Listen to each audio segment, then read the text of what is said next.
Good morning, everybody. We're just getting set up and waiting for, looks like we have just a few more people, and then we will be all set to go.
Good morning, Teresa.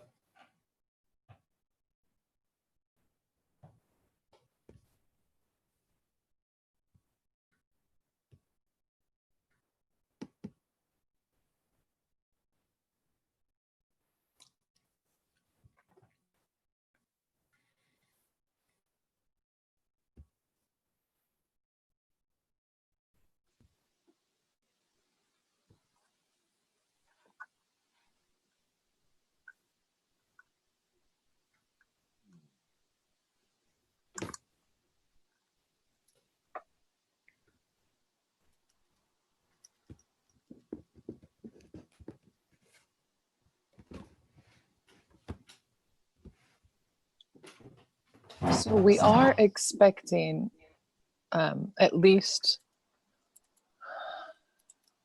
Richard still, because he did not let me know that he would be absent, but Okay. I'm not seeing him, and usually he at least tried to sign in by now. So does anyone mind if we wait until about 8:05 just in case he's having issues? 8:05 makes sense to me. Okay. Is Paul still there? He's having problems joining audio. Let's see if this phone is him. Oh, and there's Richard. It's Richard.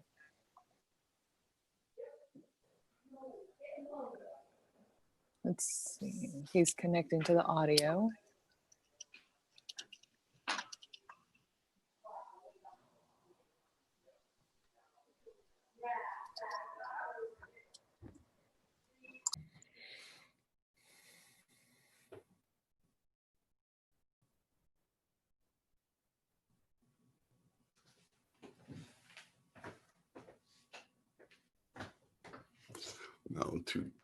No, may adapt.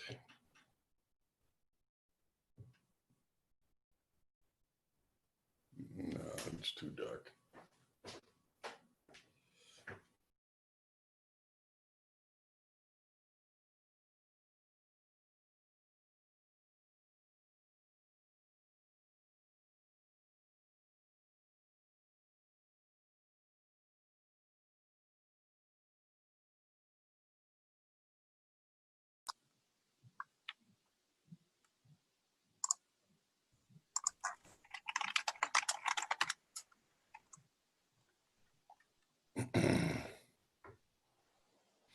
Teresa, it looks like everyone is here. Everyone is muted with the exception of Paul Gould.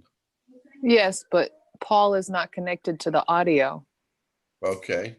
I think he can hear us, but I don't have a mic from him. So. He's trying to correct that. Yeah. And looks like we're connected with Richard, but no audio. He's muted right now. Got it. Does he know that? Hello. Good morning, Hi. Richard. Good morning. I got my assistant, my daughter here. Great. I'm an old man. Yeah. Hopefully we can do this. Yeah, We got it. We're good. It's not our first Zoom meeting, right? Shall we wait for Paul's audio and visual connection video? Doug, I think I'm on. Okay. Teresa? Just a sec. Fixing that right now. Teresa, I use the iPhone for the audio and I'm on my laptop to watch We it. don't have visual for you from your laptop. Do you have a cam in your laptop? Yeah, well, I was eating a little bit, so I turned it off, yes. Oh, okay. Okay. How about that? Hey, Well, it's you. All right. opportunity to have a sip of coffee, so we know what's Sipping Yeah. coffee and watching me eat are two different things, Doug. okay. I appreciate it. Thank you. Okay, are we ready? Yes, we are at expected attendance. Everybody is here. Looks like everyone is able to connect. Just a reminder, once the meeting starts, I will mute everyone except for the chairman. And then if you have a question, raise your hand or use one of those little emoji characters that we went over previously. That worked really well last time, and it helps make sure that I can take the minutes easily without getting confused. Great. All right, Chairman. Okay, here we go. I will call the meeting to order. Roll call So we Madam Chair. have Chairman Brown, here. Vice Chairwoman Budnick. She's muted. She is, but I saw her say here. Okay. Then we have Member Nab. Yep. Member Scanlon. And then Member Gould. Yep. Gotcha. And Did you then have Member a Levesque. Here, Perfect. Great. Okay.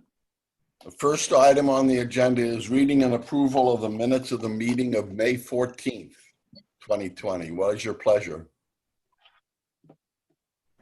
Teresa, I think we can unmute everyone. Okay, and then have everyone muted when we go back to a discussion so that we keep the floor clear. Okay. Okay. Everyone is, Jean is still muted. I know, she has to click there we go. Okay. So, minutes of the meeting of May 14th. What's your pleasure? I'll make a motion. Oop, Committeewoman Scanlon and agency member Nab. Was that with a first and a second there? That was a second, yeah. Okay. Barbara, did you make the motion to accept? Yes. Great. All right. Do we have any discussion on the meetings of the 14th? Scott, any corrections or concerns? No, Mr. Chairman. Okay. We have a motion to approve the minutes. All those in favor, roll call. okay. Starting with Chairman Brown, Yes? Vice Chairwoman Budnick, Yes. Member Nab, Yes. Member Scanlon, Yes. Member Gould, Yes. Member Levesque. yes, And that passes 6-0. Next, and bills and communications that we've received in the last month. None. Okay, moving on to the report of the executive director, specifically about the RESH project design and permit update. Scott Gibbs. Well, thank you, Mr. Chairman. In your package, people hearing echoes from me? I'm hearing them. In your package is a memorandum dated June 4th. It's a memorandum that I sent to the Woonsocket City Council at their request. The memorandum provides an update and background on this project. And it also provides additional documentation that is public information that was submitted to the planning board. What I'd like to do is just to give you some main highlights. First of all, the project has gone to a planning board for preliminary review. That's been completed. It is going to the planning board on, correct me if I'm wrong on this, Teresa, July 7th for, I'm sorry, what it received in June was pre-application review, and then in July it will be preliminary and master plan. So things are going well as it relates to the design and permitting on the project. We are teeing up to submit required state permits, which is on this agenda later on. One thing that I would like to point out, though, is a material change in this project, and it has to do with the road. Quickly after the last agency meeting, I was in conversations with the engineer talking about the entrance road, and to reemphasize, this entrance road was always viewed as part of this project, as outlined in the memorandum of understanding between RESH and the seller of the property. It's also was codified back when the city council approved a tax increment financing district in Highland, and the construction of the road was always seen as the basis for establishing that tax increment financing district. When I looked at the road, we did not have at this point a place where that road would exit out on Minden Road. That was still an open-ended issue that was not going to be resolved during the tenure of this project. Also, I knew that the road budget for at least the first half of the road was going to run somewhere around $800,000. So given that amount of money, and coupled with the fact that we did not have an exit point out on Minden Road, I had advised the engineers to take a different approach, and instead of creating a public road at this time, do a designated private road driveway accessing the property. So in your package is a couple plans that denote that road. Also the elevation of the building, which I think you all should be very pleased about. It's a really nice building. But as you can see, we're showing a dedicated entrance road that will come into the site off of Park East Drive. That road would go into the redevelopment agency land at a couple locations. So at probably the next agency meeting, we will have a easement description of those areas. So the redevelopment agency will have to vote to grant those easements. Obviously, those easements would be immediately relinquished in the future if and when a road is built, public road, but at least it addresses the issue now to respond to this problem with the public road.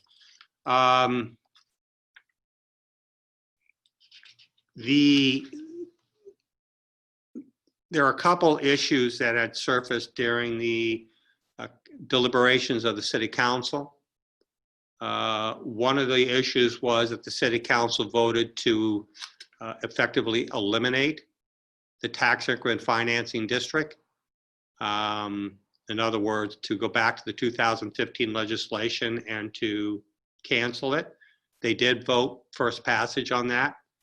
And they also voted to transfer money that's accumulated in what they call the TIF fund, $170,000 plus, into a TIF contingency account for the city. That issue is still outstanding because the TIF money is in a bank account for the redevelopment agency, which is a quasi-public agency. So we'll address that issue at a subsequent meeting. So from a design permitting standpoint, it's been an interesting process, but we're still on track, notwithstanding any bumps in the road at the next planning board meeting. I don't anticipate that, because this project effectively requires no zoning or plan or subdivision variances of any way, shape, or form. By eliminating that public road, it will not necessarily eliminate, but quell some concerns by some abutters that would be along that public road. So to me, the biggest issue at this point in time is the company managing its budget. Construction numbers are materially higher than what they were at the alternative site that they were looking at in another town. Most of that deviation is directly related to site development cost, which they're attempting to manage right now. So that's a critical path issue. I think we're going to have to address that issue at the next meeting.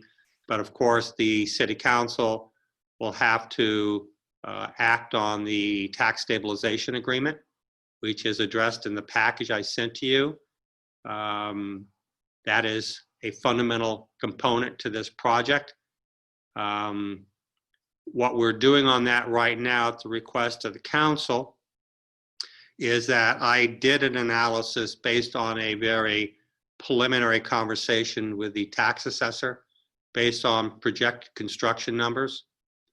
I put a value on the building, assessed value on the building based on the assessor's input, and then ran some analyses. We're going back to that now to get a harder number on the projected assessed value. It's hard to get a hard number right now. Sorry about that, hard. But it primarily because the construction numbers are not firm yet. So all we can do is work off of what we know. But we will try to provide additional data for the council, including the assessor providing more of a scientific basis for that number, which should include what comps she would be using to develop that number. Problem is there aren't a lot of comps in Woonsocket of a brand new 60,000 square foot building of this caliber. So that's going to be a creative process for the assessor. But I should have the numbers from the contractor today, and then I will be forwarding those numbers over to the assessor and start that process and hopefully get something back to the council by mid next week.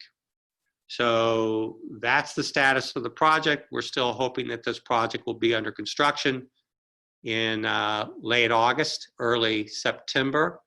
That's dependent upon being able to get the state permits back in time for that, because we can't get final planning board approval until these all state permits are issued. That's it, Mr. Chairman. Okay. Do we have any questions for the executive director? Hands up if you have some. Hearing, we don't need a motion to accept it. Next item on. Excuse me, sir. We do have a question from Member Gold. Oh, sorry, Member Gold. Paul, you're muted. Hold on. Your audio. You have to click Phone is on. muted. Yeah, I'm trying to unmute, Oh. but Member Gold, you have to unmute it too. Lower left-hand corner. No, I'm not sure. There Sorry, we go. sorry about that. I was using my phone to look at the media, the agenda. In any event, Scott, Yeah. now I can't go back. My question was, your what you just indicated there, is that in direct relationship to, and I don't know what article we're going to be voting on shortly, but is that with regard to the permitting issue also, so that you don't have to go through everything again? Is that one and the same? The permitting issues are ones that I was not previously authorized to sign. And it's necessary to keep the project going on the state level.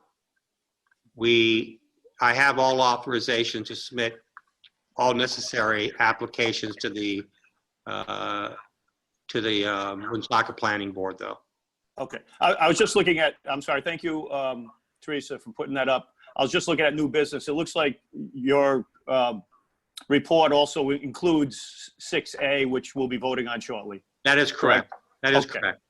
I just don't want to be redundant if we can do it all at once so that Sure. you don't have to go through it again. So is there anything additional in your report that would we need to know for voting on 6A?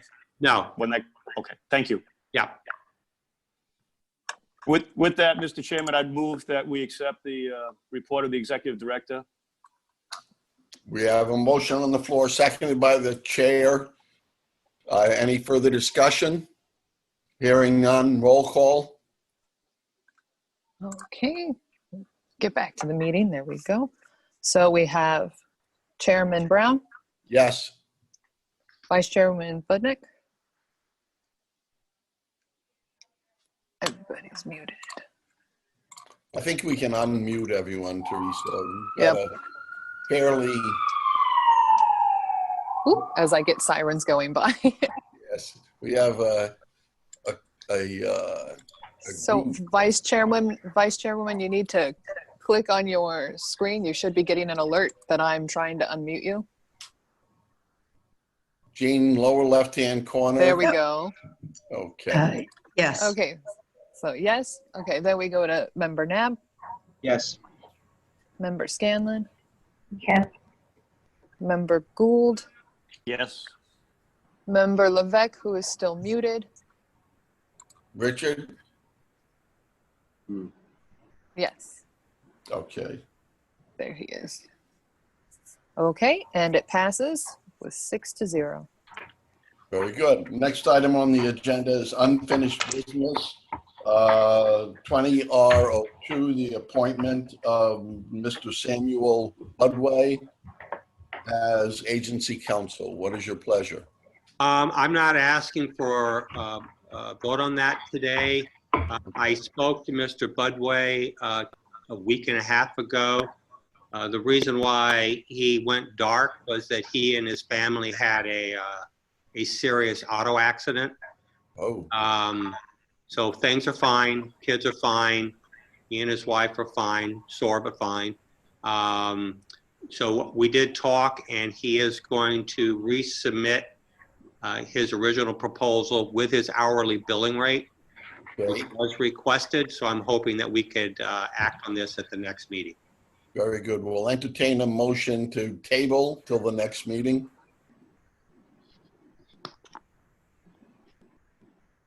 Do we have a motion, please? Yeah. David Nab made the motion, seconded by Wait. the chair. Wait a sec. Member Gould, are you raising your hand to make a motion? Yes, so I can withdraw that. Okay. Would you make that a second, Paul? Certainly, Mr. Chairman. Okay. Motion by member Nab, seconded by member Gould, that we table this till the next meeting. All those, roll call, Okay. Chairman Brown, yes? Vice Chairwoman Budnick. Yes. We have Member Nab, Yes. Yes. Member Scanlon, Yes. Member Gould, Yes. Member Levesque. Yeah. Okay, And the motion passes. 6-0. Next item is new business. 6A is discussion of 20R-10, authorizing the executive director to file required state permits. What is your pleasure? Did you want any further clarification on this, Mr. Chairman? Yes? Okay, there are 3 state permits that are required for this project. One is a stormwater permit. This site will be draining anytime there's a disturbance of more than an acre of land. it has to get a permit from DEM, so that's one permit request that has to be filed. The redevelopment agency has to file that along with the property owner, First Midland Associates, because we both have property that's in the area. A RIDEM freshwater wetlands permit. There is a wetland, a wooded wetland on this site, far top left corner. It's not being impacted at all by this project, but because of its presence on the site, it's basically an insignificant alterations permit. And then finally, since this site will be draining into the state stormwater system, we will need a approval under Rhode Island Department of Transportation Physical Alterations Permit. So this resolution authorizes me as the executive director of the agency to file those permit requests with the state. Okay, do we have a motion to authorize? Motion to authorize. Second. There's a motion by member LeVake, seconded by member Scanlon, to authorize the executive director to file the requested state permits as just discussed. Any further discussion? Hearing none, all the roll call. Teresa? Yep. So Chairman Brown, Yes. Vice Chairwoman Budnick, Yes. Member Nab, Yes. Member Scanlon, Yes. Member Gould, Yes. Member Levesque. Yes. Okay, And the motion passes 6-0. Next, we have item 6B, 20R11, which is updates on the agency's bank accounts. Teresa, you just muted yourself. Yes, because I can't close my office door and people are walking by. Okay. So an update on the agency's bank accounts? Teresa, you want to handle that? Oh, okay. The reason for this is, as discussed in pretty much every single meeting that we've had over the last few months, our finances sitting in Citizens Bank are accumulating a now $3 per month service charge. So we've actually lost quite a bit of money since my time joining in October of last year. That's $18. Now that, yeah, that we didn't need to lose. Okay. So now that we have the Bank Rhode Island accounts that are not accruing any fees that were created in January, I spoke with the executive director, and following what people had been asking for, and his best suggestion was to move those funds into the Bank Rhode Island account. Now, this discussion was before the city council's vote regarding the TIF funds, but my suggestion to keep our money from Citizens Bank, a little over $8,000, separate from those TIF funds, which is a little over $170,000. We would move all of the TIF funds into the savings account where it can keep earning its interest for however long we have it. And then, Teresa, I believe the TIF funds are in a separate money market account. they are spread between the current Bank Rhode Island checking and savings accounts. Okay. There's 1,000 some, let me get the exact number. There's currently $1,700, excuse me, in our Bank Rhode Island checking account, with 170,000 in the savings account, where we have accrued slightly under $200 in interest over the last few months. Good.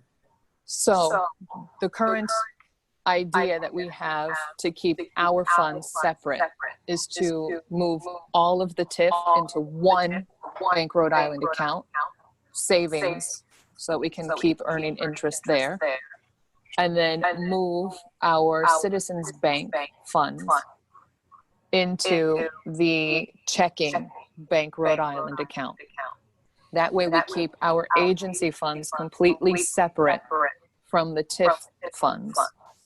And then we could close the Citizens Bank account. Okay. Do we need to visit Citizens Bank? Is this something that we can do electronically? Or, I'm not clear. They did not particularly want to speak with me as I am not named on the account, Okay, but I'm going to call them this week or next week and try to find a path forward for this. great. Would you contact the Citizens Bank and just get a representative that I, as chair, could talk to? And Okay. I can stop by if their lobby is open and execute whatever documents we need in order to close that account and transfer the funds to Bank Rhode Island. Okay. And then a further point on that motion would be to change the signatories on the Bank Rhode Island account. Currently it is you, Chairman, and then former Director Steve Lima. Okay, So after speaking with Scott, we think it would be best to have you, Chairman, Vice Chairwoman Budnick, and current Executive Director Scott Gibbs, all three be signatories. with 2 signatories required, correct? Yes, Okay, and the third as an emergency in case. got it. Okay. Do we need a motion to affect that? Yes, you do. Okay. Yes. And could we phrase the motion, please? Motion is to close the Citizens account and transfer the funds to Bank Rhode Island checking. Is that correct? To close Citizens Bank and move funds to Rhode Island. Those are In- actually outlined in the resolution of the package that Okay. covers both the closing of the account, moving the money, and the signatories. That's correct. Great. So do we have a motion? I'll make a motion. Member Nab, seconded by the chair, Okay. to approve resolution 20-R11. 11. Any further discussion? Hearing none, roll call. Okay, we'll have Chairman Brown, Yes. Vice Chairwoman Budnick, Yes. Member Nab, Yes. Member Scanlon, Yes.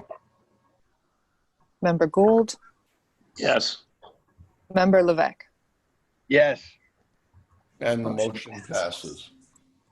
Next, we have the discussion of the Highland Corporate Park covenants. Director Gibbs.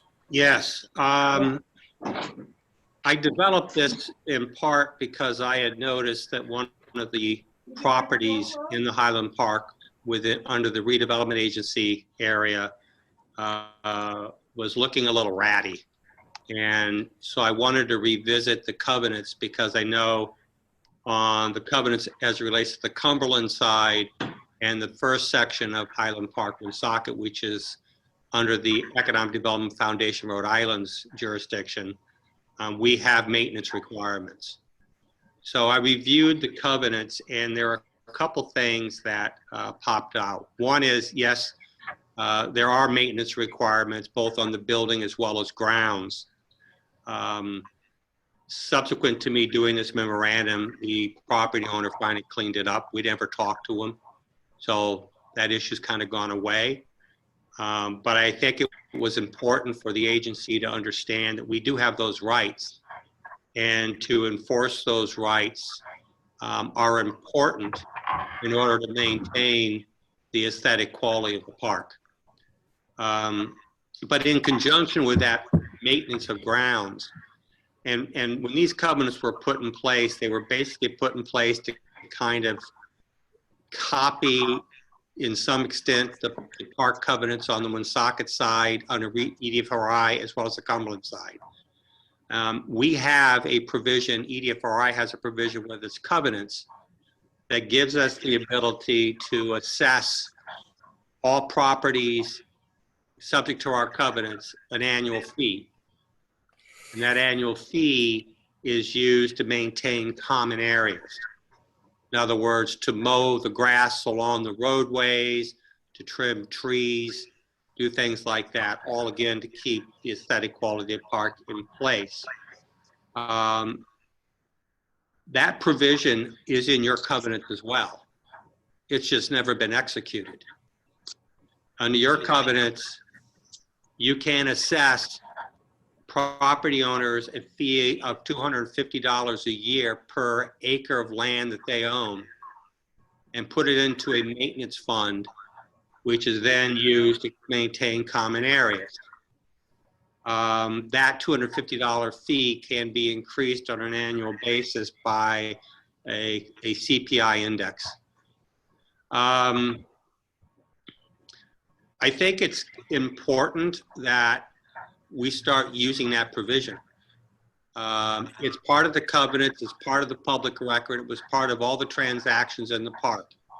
So it's not like we're sneaking up on the companies to enforce this. Also, quite frankly, if you go into Highland Park, into the back section, I think you'll notice that the maintenance of that area is not as nice as it is in the other parts of the park. And I don't think that's good for the redevelopment agency or the city of Woonsocket. So we need to really start putting that into place. Now, you have to figure out how you'd want to do that. If you want to do it, one, and two is, how do you want to do it? Within the covenants, it references an assignee. In other words, a redevelopment agency would assign someone that responsibility. I think that was done when those covenants were put in place, I believe back then by Joel Matthews, to basically look at EDFRI as being that assignee, since we're already doing it on the Cumberland side as well as the Woonsocket side on the front end of the park. I am not here advocating for EDFRI. That's a decision your board has, this agency has to make. EDFRI does that. We do not get paid an administrative fee to do that. We just basically hire the necessary services, in this case, landscape maintenance people, and we pay them out of that fund, again, with no administrative fee going to EDFRI. Whether it's EDFRI or anybody else, you would have to designate an assignee on that. We are currently going through the process on our side, EDFRI side, the budget, and we had our landscape company, which is Central Nurseries, take a look at the redevelopment agency side to give us a price, just so I could let you know what that would be. The price would be $5,500 to maintain that for the whole year. I'll be putting together a spreadsheet of the acreage in the park and how that fee would pair up to the $250 per acre, and then by a site-by-site basis. But I think that the maintenance issue of that area is important. Okay. And is allowed under the covenants. The fee is $250 per year per acre. That's correct. So if you're a company with 4 acres of land, you would be paying $1,000 a year. Okay. So I'm thinking of current occupants. Let's take Summer Infant, and they occupy probably 6 acres, 10 acres. Probably 6, but I don't have that number off the top of my head. Okay. So that would, 6 acres would then be $1,500 a year.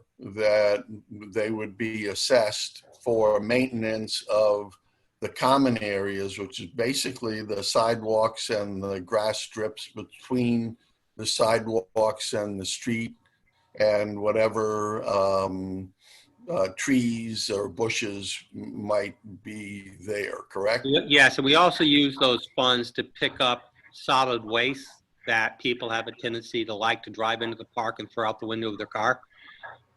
So every spring we do a cleanup in the park as well to pick that stuff up and get it removed from the park.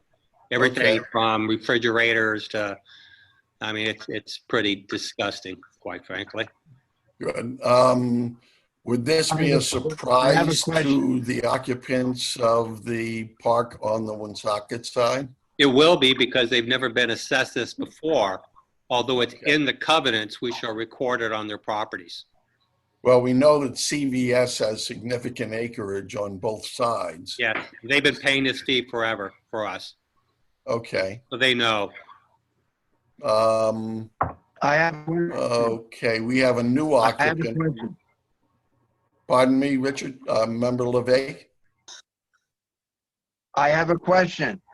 Yeah. Are we gonna be going out to bid for a landscaper and try to keep it within Woonsocket, so a business in Woonsocket other than Central Nurseries? If that's your choice, we can definitely do that. I'd like to do that. I don't know how the other members feel, but I'd like to keep it within Woonsocket area. Somebody that's landscaping in our area, I'm sure they could use the work. Okay, there's no immediate landscaping pending, is there, Director Gibbs?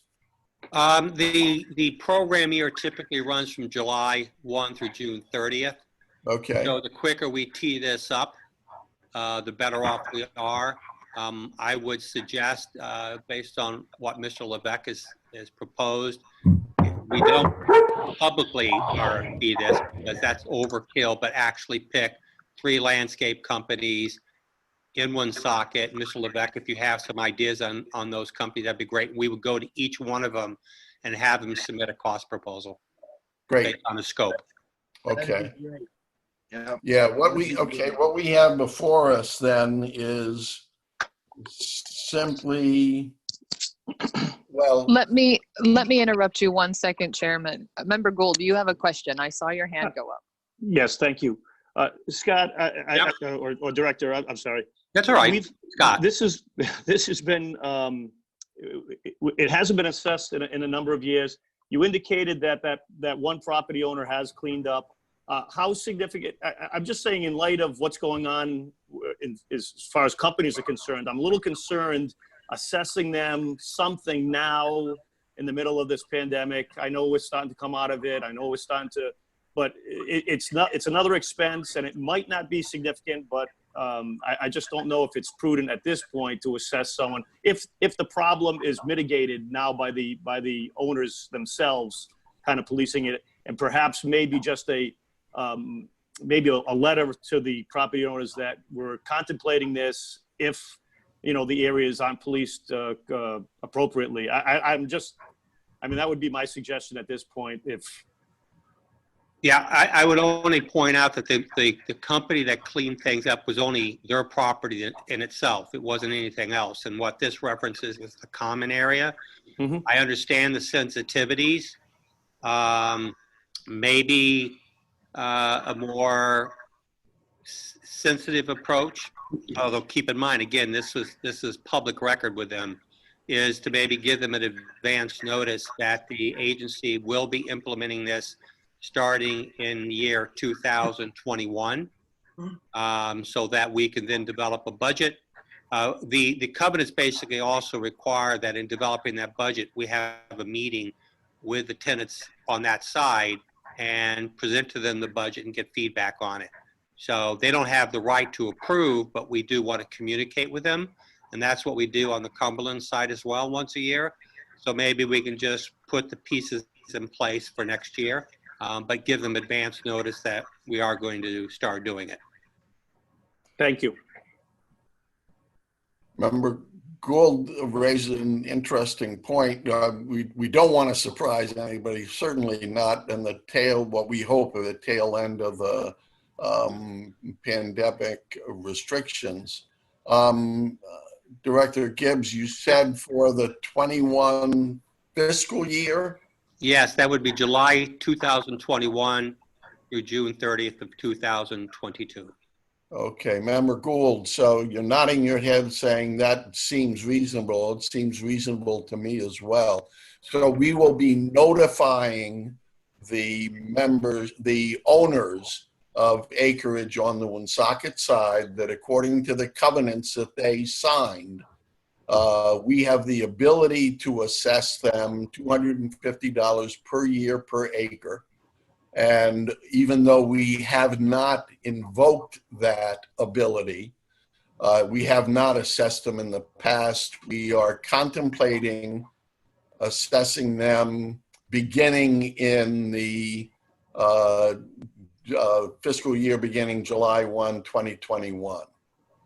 Yeah, so I suggest that notice be go out now. And Correct. then what we would do is by March of next year, we would then have a preliminary budget and then a meeting with the tenants in the park for execution July 1. Very good. Member Gould, does that satisfy your concerns? Oh, that clearly does. And, I appreciate that explanation. I just thought it would be a little bit, well, the covenants are there. So I understand that we need to move on them at some point. And if the property doesn't have that appeal, it's not going to be helpful to the agency itself. So. Correct. Also in that memorandum is another section that, based on my background research, I don't think has ever been enforced by staff on behalf of the redevelopment agency. There is a provision that basically says that if you buy a piece of land from the agency and If you don't we- develop, pardon me? If we buy a If piece of a land, company buys a piece of land from the agency, okay, they don't develop that property, they can't turn around and sell that property to somebody else. that's First offering it back to the agency for purchase at the price they paid. that is currently in the covenants, That correct? is in the covenant, and it should be strictly enforced Okay. because you do not want to create a situation where property owners can speculate on land values at the expense of the agency. Typically, and I'd have to take a look at the covenants again, but on the other covenants on the front end of the park and on the Cumberland side, once we approve a project and you buy, you have to start construction within a specified period of time. If you don't, the land comes back to EDFRI for the price you paid. Again, as a quasi public agency, we have to be very concerned about that. Unfortunately, there have been some transactions in the past that have not been, where this requirement has not been enforced. One of them has to do with land that was bought by Legacy Realty. A couple parcels were bought by Legacy. One of those parcels, well, one parcel's not been developed yet, and the other parcel was sold to Hanna Instruments when Hanna Instruments was looking to build a second facility in Highland. Hanna ended up buying a building on Route 116 in Smithfield instead. So they've actually been looking to dispose of that property. Unfortunately, as it relates to the Hanna Instruments Legacy real estate parcel, that horse is out of the barn. The agency did not step in, but Legacy still owns another parcel, which they have entertained proposals before to buy that from them. My suggestion is that we should be sending correspondence to Legacy, which is not a company end user, it is a investor developer. Correct. Letting them know of those rights, and that if they choose to sell that property to anybody else, they have to first come back to the agency and offer to the agency for purchase at the price they paid. Right. The agency may choose not to exercise that right. That's your call, but at least it is a requirement that you should be enforcing. Scott, Okay, and the original requirement was to discourage developers from trying to buy land in the park and then flip it. That's correct. Right. That's correct. Then we didn't want to have anybody speculating on the land in the park.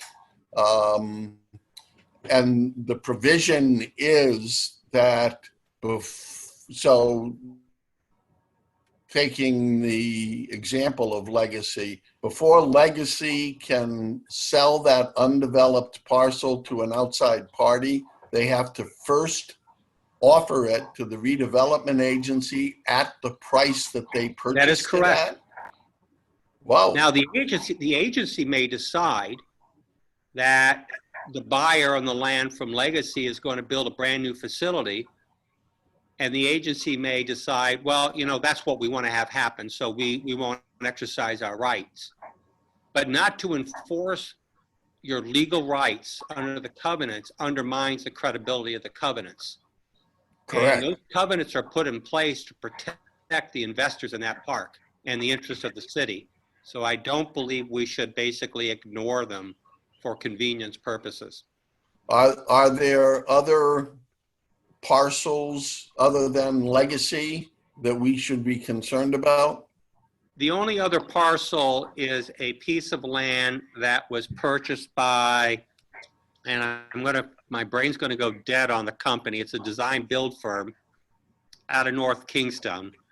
They're the ones that ended up buying a lot and building a facility for an end user owner, a textile company. Forgot the name of that company as well. There was a parcel of land left over that was subdivided off, and they have had that property on the market, but I think that's a little bit of a different situation. In that case, they bought a piece of land, they built a building on it. There's land left over, which they're trying to sell. I don't think in that particular case, the agency should be coming in and saying, well, wait a minute, that's undeveloped land. They did build. So that should be off the table. This company that owns that land really isn't selling the land by itself. They're a design build firm. They're looking for someone who not only wants to buy the land, but will willing to engage them to build their building as well. So it's a little bit of a different situation. So there's only one parcel, Mr. Chairman, left that really falls within this stipulation, and that's the And one of you're Legacy. You're suggesting that the agency notify Legacy that we plan to, that we notify them that we have the right. That's correct. We have the right to purchase that property from them at the purchase price that they paid originally, which I believe was some 25 years ago. I don't think it was that long ago, but quite frankly, a lot of that land was sold very cheaply to these companies, in my opinion, well below market value. And let me give you a hypothetical here. Good. Hypothetical is they haven't built on that property. The city has a prospect, a company that wants to build a 30,000 square foot building in the park. And they can't reach an agreement with Legacy, hypothetically, because Legacy request on the purchase price is too high. We lose the tenant. So I think from an economic development standpoint, it's clearly the right of the agency to say, we're not going to lose this company, so we're going to deal with this issue. So my only recommendation at this point is just to make sure that Legacy is notified of that provision within the covenant so they are aware. Since it wasn't enforced previously when they sold a parcel to Hannah, I don't want them to assume that it won't be enforced for the last parcel. Okay. I'm just. So let me unmute. Let me step in really quick. Member Gold, I saw your hand go up several times. yeah, thank you. Mr. Director, I do recall Mr. Pierre Rondo, our prior legal counsel, addressing this in the past Yep. But correct me, and I guess I'm surprised it hasn't happened, but these covenants, to me, would be some type of cloud on the title of any subsequent owner. It should be. It's interesting how frequently title companies don't pick them up. Yeah. I'll use as an example. EDFRI was the developer of the North Central Industrial Air Park in Smithfield. We constantly get calls from companies saying, hey, wait, we just found out that you guys have some rights here. We bought this land and we never were told about this. It's not unusual that it falls through the cracks. A good title attorney will find it, but it is clearly recorded. I have a copy of the recorded document. So it is there.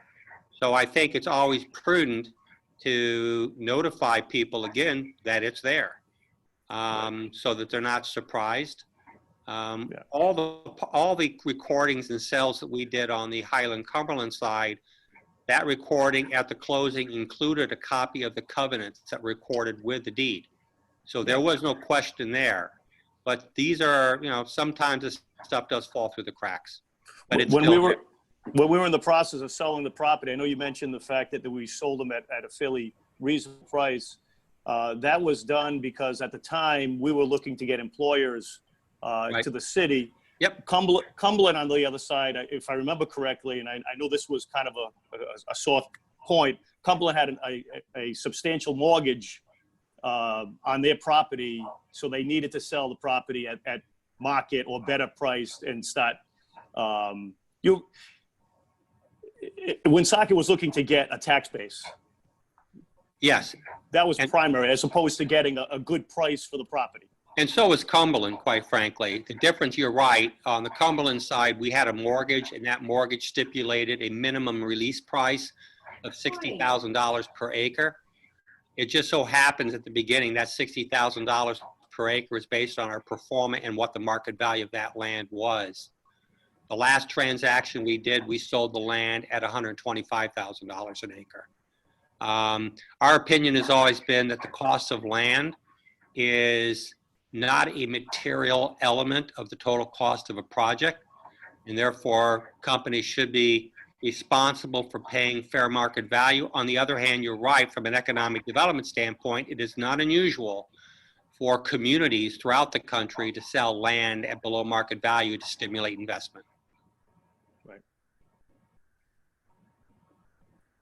But if you bought that land at, I'll just throw a number out there, if you bought the land at $30,000 an acre and you're selling it today at $80,000 an acre, that's a $50,000 delta that the owner of that land is putting in their pocket and walking away with. And they really haven't created any value in the community for all the time that they've owned that land.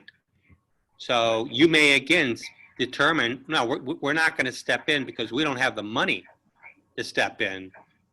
But if that's translating into a new business investing and building, that's great. You've achieved your goals. But although your covenants stipulate that your lack of enforcement of any provision in the covenants does not eliminate that provision, it's still always good to enforce those provisions because that's the obligation of the declarant of the covenants. And that's, I think prudent. Thank you. Been developed, correct? Pardon me? This would only apply to land that the redevelopment agency originally owned that was sold to a third party that has not been developed. That is correct. Any Okay. property that's been built on, that Gotcha. provision's gone. Okay, So it's only one parcel at this point in time that's really of question right now. And in a Okay. city, quite frankly, that has a real serious problem with availability of land, I think it should be the interest to make sure that parcel gets developed ASAP. okay. Do we need an official motion now to I say? don't believe so because they're already in the covenants. It's just basically communicating to the companies what the covenants already say. Okay. And you can do that as executive director? Sure. You don't need any specific authorization from the agency? No, to do the that? declaration are a matter of public record. Okay, It's just basically informing the tenant of those covenant responsibilities. okay, I mean, again, it's how you communicate. You don't have to come in and be a bully. You're right, just simply informing. You're not threatening, you're informing. That's it. okay. Do we have any, so it does not require any specific motion by the agency at this time, but you have made the agency aware of the fact that the executive director intends to communicate the existence of these covenants of this covenant to that particular landowner of undeveloped property. Yeah, that as well as the communication to all companies in the park about the landscape maintenance thing for next year, yes. Correct. Very good. I Further mean, discussion? unless the agency, again, the covenants are a matter of public record, it's our legal responsibility. But if the agency would prefer that the executive director not communicate something, that's clearly your right. Well, I'd rather have a legal opinion for that. And only because it also affects other property owners who rely on the covenants. So I don't necessarily agree with that last part, Mr. Director, but I'm no expert on redevelopment law or title work. However, because we haven't done it, I would feel more comfortable, and I'm in favor of everything that you suggested, particularly in light of the fact that your proposal is 2021 going forward. I'd feel more comfortable, since we haven't exercised them at all, just a kind of a maybe a pro forma vote or motion on having our executive director review those covenants and put in place plans to enforce and or notify tenants of the existence of those covenants. If you would feel more comfortable, I can defer action on this till after the next agency meeting and present to the agency at that meeting draft correspondence for review. Are you saying it's not on the agenda so that we can have a vote? We don't technically need a vote right now because Right, it's no, already a record. I'm saying that if you feel more comfortable, you're not saying don't enforce it, but if you're concerned about the method, then I could say, let's wait until next meeting. And before I communicate with the tenants in the park, I could present to you draft correspondence so you feel more comfortable with this. Candidly, Mr. Chairman, I would. I agree that the covenants are there and we can enforce them at any time. They exist. They're public record. I believe they're recorded correctly. So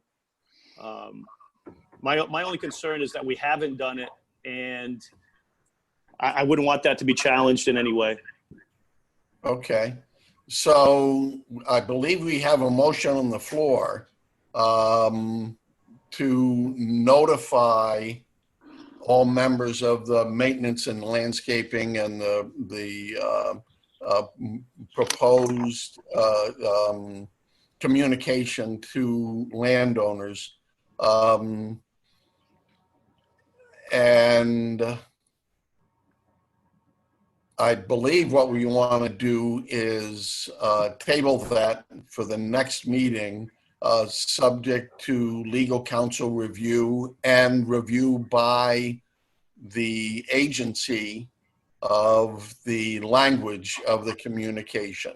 Well, Mr. Director, do you see anything pressing now that needs to be addressed immediately? No.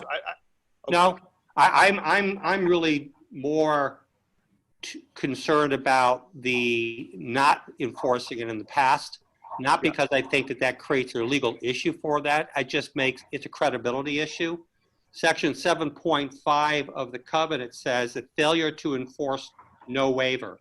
The failure of the declarant to enforce any requirement, restriction, or standard herein contained shall in no event be deemed to be a waiver of the right to do so thereafter, or in other cases, nor the right to enforce any other restriction. So the failure of us in the past Right. not to do this in no way, shape, or form diminishes our right to do it now. My only concern with that is, and I agree with that language, but as the title moves on and those haven't been enforced, so the first owner from the city sells it to a third party, then that person sells it to a fourth party, then you're right, the credibility of them, but they also set some type of precedent that may be challenged. What I may suggest when the issue of legal opinion is referenced, I don't think we need a legal opinion regarding the covenants, but what it may make sense to do is to have title attorney check the public records just to confirm that these covenants were recorded appropriately and that there is by law appropriate notice of them. And we could easily do that for very little money. I've done it before in Highland on the other side as it relates to roadways. Yeah, Okay. that sounds like a reasonable resolution. So, procedurally, let's first move on the communication to the landowners of our intent to invoke the $250 per acre assessment, if you will. We have that motion on the table, but we want to delay that until at least our next meeting, where we have the perhaps opinion of legal counsel, and we want to review the language of the communication. We're going to send out a notice, for instance, to everybody in the Woonsocket side that we're thinking of invoking this $250 per acre assessment that we have never invoked before. So we have a motion on the table,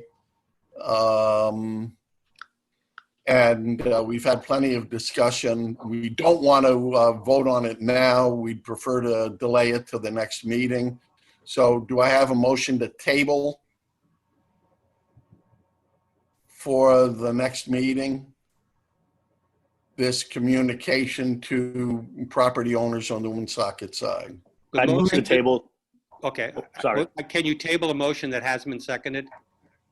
I believe it was seconded. Oh, was Teresa? it? Okay. We actually did not get that far. You laid out what the motion would be, said that we could table it, and then you asked Executive Director if there was any priority or anything pressing. We did not move into seconds or any votes from there. So maybe the best thing, Mr. Chairman, is just to withdraw. Whoever made the motion, withdraw the motion. Teresa, who made the motion? You proposed it, and then we did not move on from there. Oh, okay. Okay. So we don't need any action. No. Correct? Motion dies for a lack of second, and we can request that that the same subject matters be on the next agenda. Okay. Would the redevelopment agency like a copy of these covenants to be emailed to each and every one of you? That would certainly be enlightening. Okay. I thought I had emailed them. The link. I believe I emailed the covenants back in January or February. Okay. They are listed on the redevelopment webpage, but it's a simple PDF, so I can very easily send it out just in case. And okay, that would be great. I'll send it out today just in case. Make sure you take no dose before you read it. Yeah. You won't need them. Okay, I believe that takes care of items C and items C 1, 2, and 3 on the agenda. And do we have any further business? Pardon me? Do we have, since we have no further business, I'll entertain a motion to adjourn. Make a motion to adjourn. Seconded. Motion's been made and seconded to adjourn the meeting. Roll call. Chairman Brown, Yes. Vice Chairwoman Budnick, Yes. Member Nab, Yes. Member Scanlon, Yeah, yeah. Member Gould, Yes. Member Levesque. Yes. And the meeting is adjourned. Thank you, everybody. Thank you. Thank you. Thank Thank you.